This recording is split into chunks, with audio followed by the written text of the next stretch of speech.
welcome back to another edition of Be Well Together. We missed you. We missed you last week on Friday and Monday, but I hope you were able to take a nice long weekend off and relax and unplug.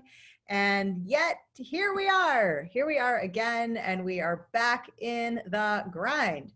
So we have someone here with us today who I am delighted has agreed to join us because she has a great perspective on stress and how hopefully letting some of it go. So it's my very great pleasure to introduce all of you to New York Times bestselling author Kristine Carlson. So Kristine co-wrote the book Don't Sweat the Small Stuff with her late husband. And she also hosts a podcast called Don't Sweat the Small Stuff, Live the Big Stuff. She has appeared on countless shows. She's been on the Oprah Winfrey Show. She's been on the Today Show, Good Morning America, The View, and now she's here on Be Well Together. So she's going to share some practical tips with us on helping us just find some peace. Don't sweat the small stuff at home. So Kristine, welcome to Be Well Together. Thanks so much, Jody. I'm so happy to be here. We're delighted to have you. Yay. Well, I mean, geez, it's been such an amazing ride. I know that you are all getting very accustomed to this pandemic that we're living with at this point. I've been calling it, it's like a roller coaster, isn't it? It's like an up and down. And I call it the COVID coaster of change. Boy, I know that you must be feeling overwhelmed, anxious, and wondering what is going to happen next. We were just chatting about the Bay Area. I mean, everybody woke up to orange sky in the Bay Area this morning because of the fires. It looked very apocalyptic in a way. So there's lots of outside influencers in our lives, I don't need to tell you, that are causing us some undue stress. And you know, maybe some of you prior to this fantasized about what it was like if you could work at home. And now I bet you're fantasizing about what it might be like to go back to the office. I bet that many of you are experiencing too much togetherness with your family, and then some of you are experiencing the effects of too much isolation. And we are all experiencing what it's like to have the rug pulled out from underneath us and going through this change that none of us could have anticipated or counted on. So I know that we all need to practice managing our expectations right now. And sometimes that means that we have to let go of what we thought life was going to be so that we can live life how it is. I really get it. The first thing I want to do with you is what I do in all of my podcasts and every group activity that I ever do, and that is a golden pause. This is something that we've taught in our Don't Sweat the Small Stuff book series for years. It's a very short guided meditation, an imagery meditation. So if you would, just sit comfortably, sit back and close your eyes, place your palms open on your lap, and just begin to breathe with me. Breathing in through your nose, allowing your chest and your belly to fully expand, taking in the fullness of your breath. Exhale, release, and let go. And breathing in pure golden sunlight to the top of your head, to the tips of your fingers and your toes. On the exhale, just let go of what doesn't serve you. And breathing in pure golden sunlight to every cell of your being. Just exhale, release, and let go some more. And breathing in pure golden sunlight to the top of your head, to the tips of your fingers and your toes. Place your hand on your heart, activating your heart, opening your heart. And just spend a moment thinking of one thing you feel grateful for. And as you think of that one simple thing, breathing in that pure golden gratitude through your heart, through your core, through your entire body, on the exhale, relax and sink into your breath. And breathing in pure golden gratitude to the top of your head, to the tips of your fingers and your toes, through your whole body. Exhale, release, and let go. And breathing in golden gratitude throughout your whole body. On the exhale, allow that gratitude to wash over you, like a cascading waterfall of pure joy. And breathing in golden gratitude one last time, filling your heart, filling your mind, filling your entire body with golden gratitude. On the exhale, go ahead and open your eyes. So that's a golden pause that I teach that is really 2.5, 3 minutes, about taking 10 deep breaths, tuning into your gratitude, sinking into a very peaceful place inside that brings you deeply into what we like to call the present moment. Do you feel that? You feel that sense of just sinking in. You know, those can be 2 minutes, those can be 10 minutes. It's really just about learning to pause. All right, so, I like to think of the definition of wellness. And first of all, I'd love to say, thank you to Salesforce for offering this to all of you and for making it public to others. I mean, what an incredible service this company is doing, especially during these very unsettling times that we're in. I like to think of wellness. One definition would be how well you are able to access your mental health and well-being. And this is so important when we're talking about not sweating the small stuff, or even not sweating the small stuff at home.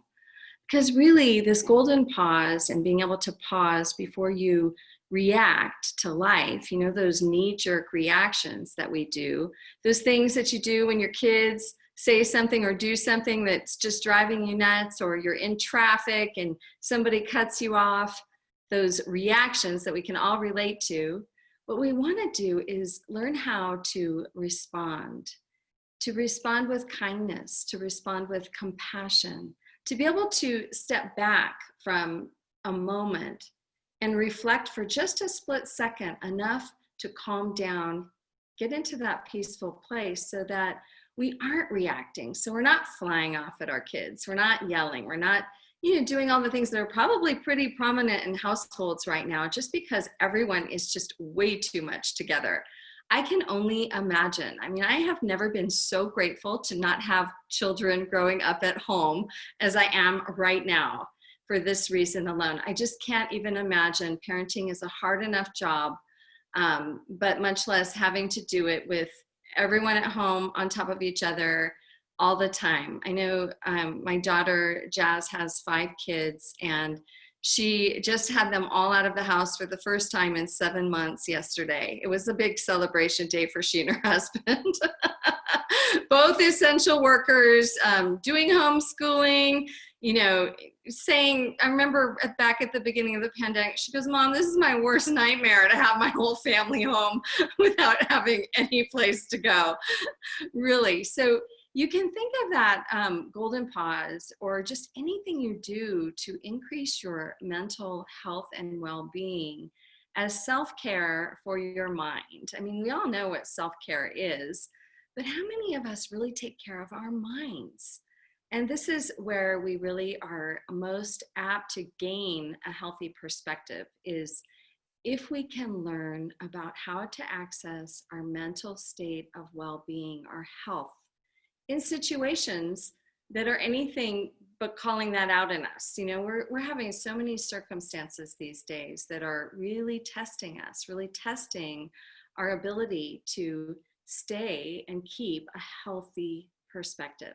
And that doesn't mean it's always positive. Sometimes a healthy perspective is just feeling your feelings and just being in those feelings. That can be healthy too. All right, so what I want to say is that the bigger issue that we're dealing with too is just this feeling of safety, not feeling safe, for a lot of different reasons for a lot of people. But I think I'd say a pandemic pretty much threatens all of us on some level. And we've had to make peace with what it's going to take to keep our families well and keep ourselves well and get through this pandemic. But it doesn't mean that unsettled feeling of a lack of safety, which really is at a very survival need, which is not where most of us, or a lot of us, are used to living, right? There are countries that live in this place of feeling unsafe all the time. But this is something that is one of the bigger issues that we have to face. So I want to say that here's like throughout this, I'm going to go into a few tips for you about how not to sweat the small stuff at home. And I'm going to lead into 5 principles of happiness that are woven throughout the Don't Sweat the Small Stuff book series. But the first tip for you is, and this will work when you get back to the office too, is remembering that how you start your day is how you live your day. So this means that when you get up in the morning, however it is that you get up, it sort of wires your brain to experience your day in that capacity. And so, you know, because we're such habitual people, you'll notice that you probably get up the same way every day. You might go to the toilet, you might go get your cup of coffee, you might go just jump out of bed, you might have an alarm. My suggestion for you is to start out peacefully, to really create a peaceful ritual for yourself so that you wake up slowly. Do you know that they say that, well, Jim Quick, he's like a great brain geek guy, if you've ever read any of his stuff or looked at him online. He says you're not supposed to look at your phone for the first 15 minutes of every single day. And that makes perfect sense, doesn't it? Because looking at your phone, it just sends an immediate signal, or your email, opening your email right away, or even your social media to your brain. Ideally, you would probably do a golden pause, or you would meditate, or you would do some inspirational reading, just take your coffee outside, watch the sunrise, just something like that. But that will really help you throughout your busy day. Another tip for a don't sweat tip is really to teach your family and to teach yourself and anybody you're living with in your household to start to talk about what you're grateful for. And, you know, it's okay to talk about our problems. There's nothing wrong with that. We all need to vent now and then. We all need to, you know, share what's on our minds. But really, the more you can focus on what's right, even in small ways. Right now, the small things in life are really, really big. And this is another don't sweat the small stuff thing, is you've got to really learn how to generate your inner sense of joy and well-being. And this happens by tuning into your gratitude. This happens by taking that golden pause, by feeling into gratitude. Do you know that your heart registers gratitude as joy? So if you ever are feeling super, super low, or you're feeling just in an off place, if you can just spend a few moments and tune into your gratitude, that will bring you into a different place in your heart, and you actually will bump up to a place of joy. But so the question for all of us as we adapt to this change of this COVID coaster, and we're riding our ups and downs, and we have some of our COVID blue days, is not that we're going to be happy all the time, but how can we get back to happy more quickly? Now, most of us didn't get a lot of happiness training growing up, and you know, our parents probably did the best that they could. We're doing the best we can with our kids, but that's why I have created on our don'tsweat.com site some happiness training for you. And I'm going to go through some principles of happiness that are woven throughout the Don't Sweat the Small Stuff books. And now, about this time in the history of Don't Sweat the Small Stuff in our book series, they have been read by about 100 million people worldwide. We've sold over 30 million copies, and each book is read many times. And in fact, I'm wondering if you've ever read one, or you have one laying around. Maybe you've found it at a garage sale, or it's sitting in a bathroom, or you've just seen it around somebody's house. But these principles are tried and true, and they really do help you access your mental health and well-being. And as you develop a deeper understanding of them, it's an instant way to gain perspective. All right, so here's the first. The principles are thoughts, feelings, moods, separate realities, and present moment living. Now, these are principles that my late husband, who was a psychologist, identified as being the important factors to accessing mental health and well-being despite any circumstances that are going on in your life. So that really means that no matter what's happening, you can actually be a happy person. That's right, it's true. Again, I'm just going to reiterate, nobody's happy all the time. That's not the goal. The goal is to get back on our happy tracks more quickly. All right, so the first thing that I want to talk about is thoughts. That's the first principle of happiness. What I want to say about this is that thinking is as natural to us as breathing. And we do it all the time. We do it just inadvertently, right? But how many of you get into thought attacks? How many of you get on a spiral of thinking? It's really easy to do. It could be with your kids, it could be with your spouse, it could be with anything. You get on a spiral of negative thinking, and what is it going to do? It's going to create feelings, that's the next principle, that don't feel good. So you can always track back your feelings to what you were thinking prior. Your feelings become your best navigational guide to what the content of your thinking is.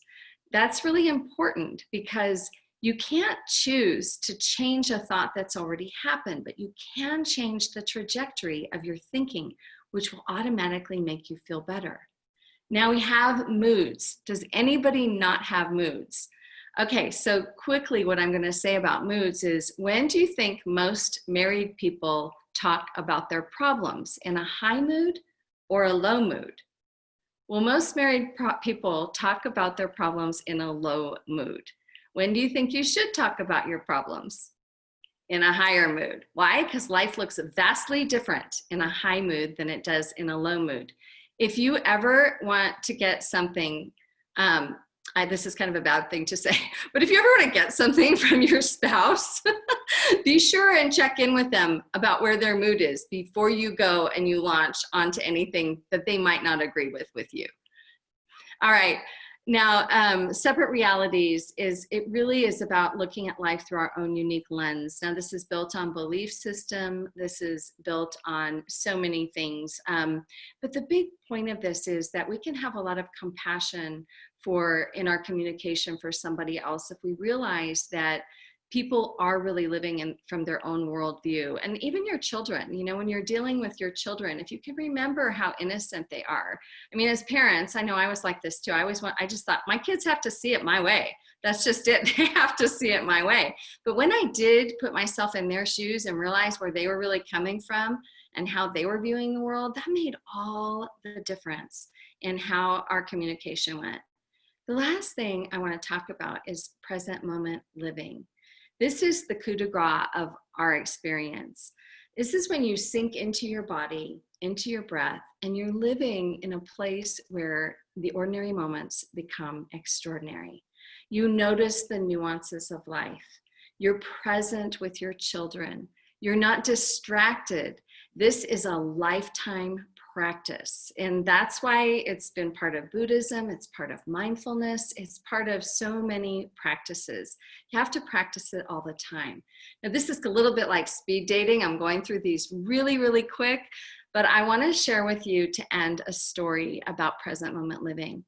So I've told you that I lost my husband, my late husband, Dr. Richard Carlson, about 14 years ago. He passed away suddenly from a pulmonary embolism while on a flight to New York. Well, 2 years after he passed away, I had been through deep grief and deep healing, and I was traveling with my daughters. And we were flying back from Eugene, Oregon, from a celebration from my parents' wedding anniversary. And we got on this little commuter flight. When we walked up to the ticket agent to get our seats, he said to us, you're not seated together on this flight. And I said, oh, it's okay. I don't mind. And we didn't mind. It was a little flight and it was going to be quick. And so we started to walk off. He said, well, I just moved your seats around. I rearranged them. You'll be seated together. So when I sat down in my seat, the window seat was open and my girls were sitting to my right. And a man walked up to me and he stood in front of me. When I looked at this man, I got these chills and they ran through my body and my kids let out a giggle.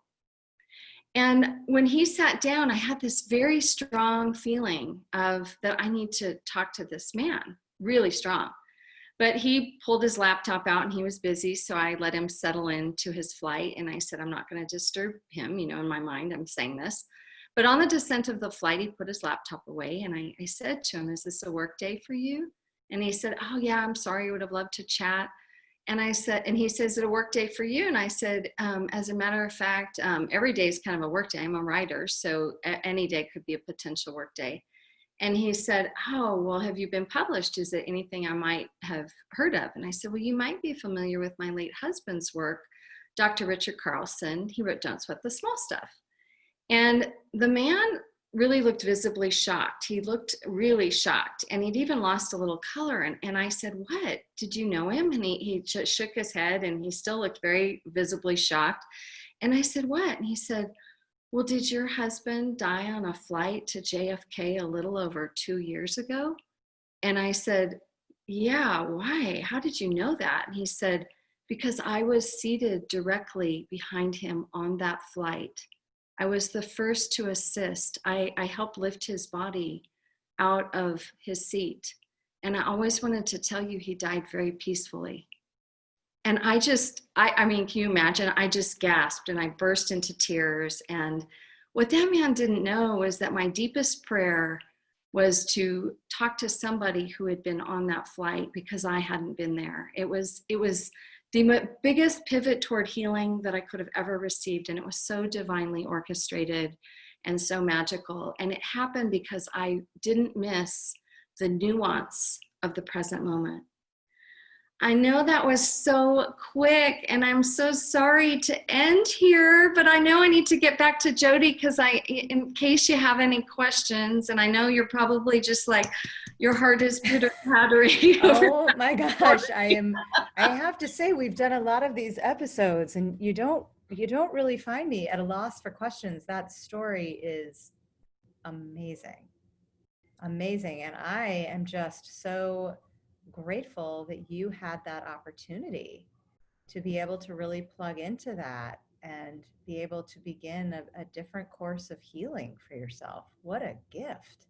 It was an amazing gift. It really was. It was just such a gift of grace. I wrote down so many things about what you were saying, things that really resonated with me. You know, present moment living was one of them, but the multiple references to joy, to gratitude. And I really love how you start your day is how you live your day. Those are words to live by. Gosh, I'm so taken by that story, but I did have a question going in and I want to like somehow get back to in my brain. You and your husband were really kind of ahead of the curve on, don't sweat the small stuff. And I think this time in this period, this COVID coaster that we're living is really, really putting a lot of that into perspective for many of us, right? Like, I mean, it's kind of a giant reset button on Absolutely. what is actually important. And whether it's too much family time or not enough family time, you really are, everyone is forced to take a hard look at the life that they lived before this experience and the life that they want to live after this experience. Absolutely. And so I'm curious. Yeah, right. And during, let's not forget the during. I just keep thinking about who I'm going to be on the other side. That's how I'm getting through it. But I guess my question for you is having walked this mile before about not sweating the small stuff and about keeping your priorities straight. What advice do you have for people when they do look forward and we do get to the other side of this pandemic? And, there is an expectation that you put on shoes again, or that, maybe you're grooming at a more regular hair cutting and, manicuring or whatever. Pants. Right. You're wearing pants, it's these types of things, right? As all of these things start kind of creeping back into, are the things that used to be really important.